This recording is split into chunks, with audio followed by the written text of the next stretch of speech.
to designate projects that will go through our communities and provinces, will increase greenhouse gas emissions and be bad for the environment. That's not the way of doing things as far as the NDP is concerned. Thank you, Mr. Speaker. Monsieur le Président. Thank you, Mr. Speaker. I take the floor to participate in this debate on Bill C-5. This is a huge tragedy. This was a mandate, that they achieved this mandate in an election. We worked together, leaders of opposition parties in the previous, and with Justin Trudeau. We said, we're Team Canada. We're going to work together and push back on what Trump wants to do. We're going to defend Canada's economic sovereignty. But grabbing that and claiming that C-5 is a response to how Canadians feel, to how all of us in opposition parties feel about protecting our economy from Trump, and pretending that this unprecedented power grab was ever discussed in the election is a sham. And we can add an E to that. It's a shame. What we've done here is to create the impression, and certainly the Liberals are saying it over and over again, that passing C-5 is a response to Trump and protects our economy. By railroading through both this act and then passing it and then saying Cabinet alone can decide if a project is in the national interest, and then its approval process will take 2 years.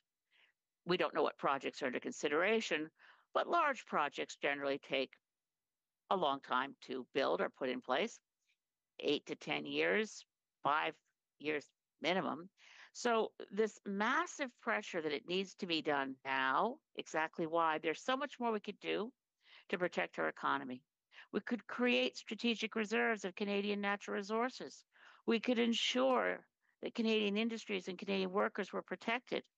But what they've done here, and I'm honestly shocked because I didn't expect this. I really thought we would see a government that understood the need to proclaim Canadian sovereignty, protect our economy, but not trample on democracy to do it. So here at report stage, and I've noted in the media that the bill sailed through committee. That's an interesting turn of phrase from our national public broadcaster.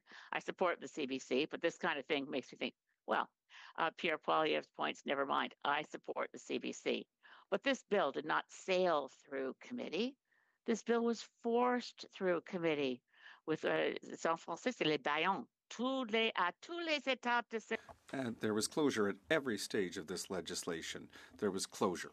Process at every stage, abbreviated debate at second reading, and definitely abbreviated opportunity to hear witnesses, massively abbreviated, so that many experts in environmental law, experts in the rights of Indigenous rights and title holders, all of the aspects of this legislation that are controversial have never been properly aired or discussed.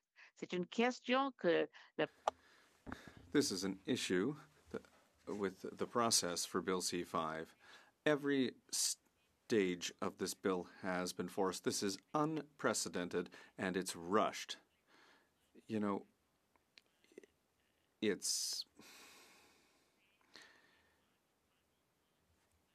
this is closure that's been used in a way that it's never been used before in all the years that I've been the member for Saanich Gulf Islands. I've never seen something like this before. Fold concern I have at report stage that we have, yes, made some amendments in committee, but they don't touch on the major concerns that people have about this legislation.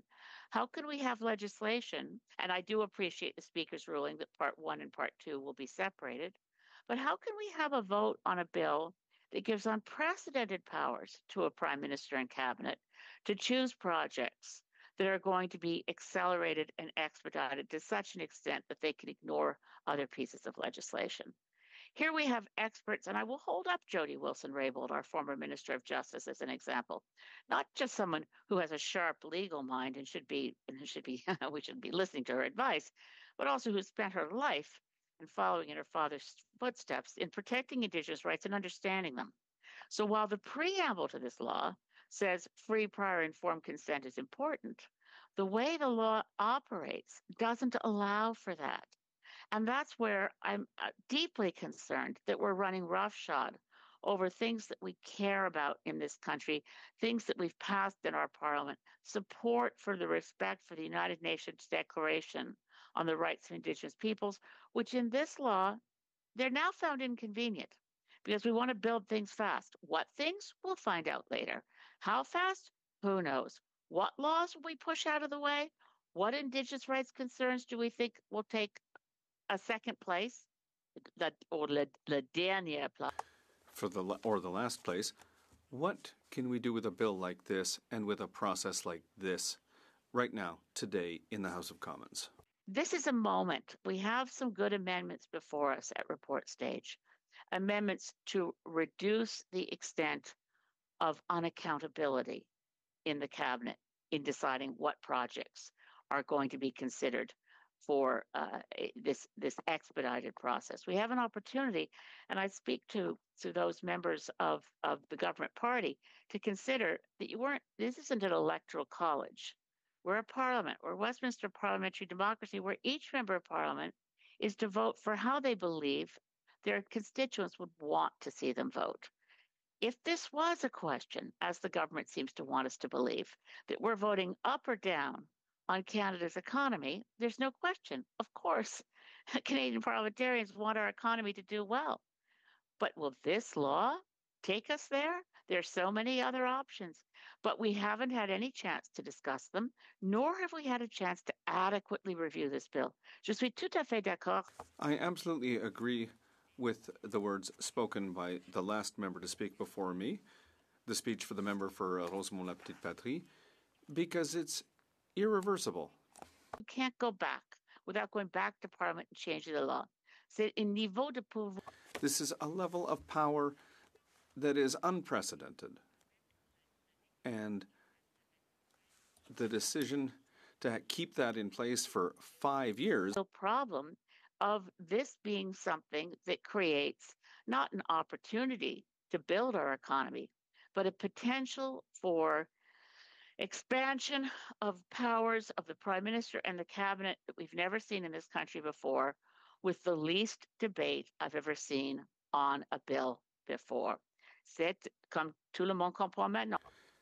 And everyone understands now that this is an omnibus bill with an enormous impact and with decisions that might reduce the opportunity for important projects to move forward. As haste makes waste and often does, pulled back into courts. Definitely we'll see challenges.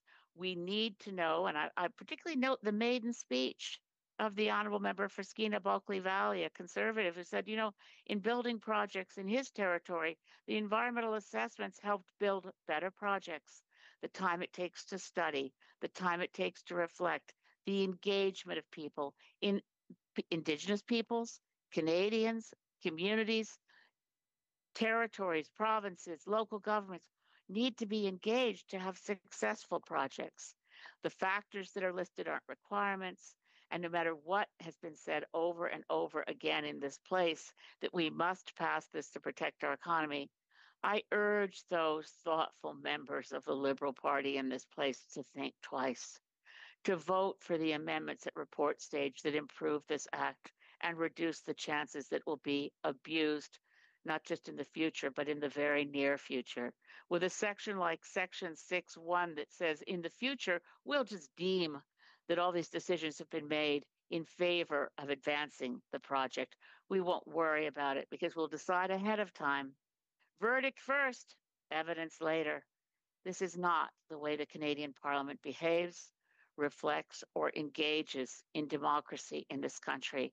And I deeply hope that we'll see support from government members for the amendments that are put forward at report stage from the Bloc, from the Greens, and we hope to see improvements. Thank you very much, Mr. Speaker.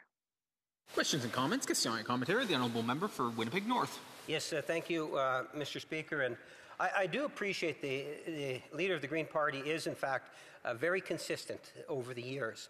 And the concern that I have is that, as it's been really emphasized in the last federal election, that we need to be able to build a strong, healthy economy, and that means looking at national projects. If it was up to the leader of the Green Party, it would ultimately be endless in terms of the types of studies that would be there. We wouldn't be able to even pass the legislation. And my question to the member is that would she see any sense of passing legislation of this nature given the concerns that she raises? Yeah, I'm a member for Saanich Gulf Islands. Thanks to the Parliamentary Secretary, with whom I enjoy a good relationship. On the other hand, this legislation is an abomination and one that will be a stain on the reputation of this government and of our Prime Minister. As a first effort to lead this country, it's a bad effort. And I'm very, very sad to say this legislation could be improved if it had been studied at all, if the voices that had been silenced had been heard. Questions and comments? Questions et commentaires. The Honourable Member for Pierre Boucher, Les Patriotes Verchères. Thank you, Mr. Speaker.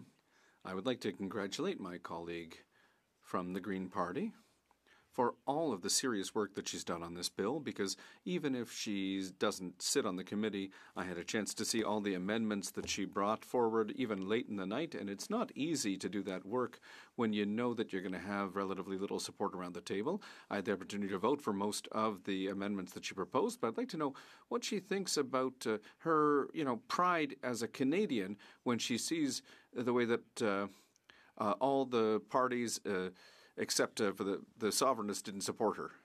Monsieur, merci.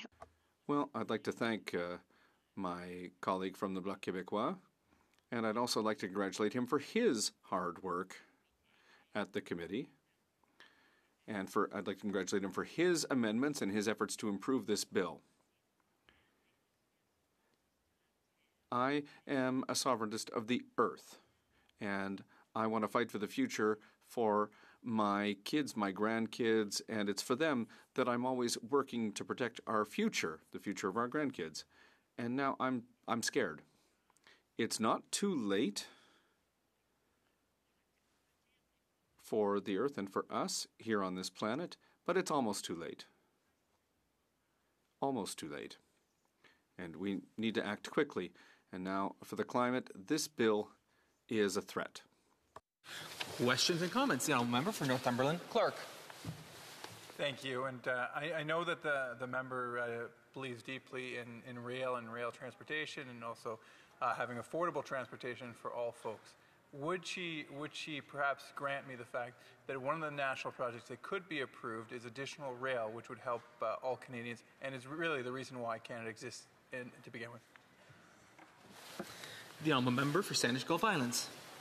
Oh, thank you so much to my dear friend from Northumberland, Clark. And I know he also, we work together in an informal rail caucus to promote the use of passenger rail, and it should be linked in with affordable bus transportation. Most Canadians can't afford to get from place to place on public transit because it's so limited.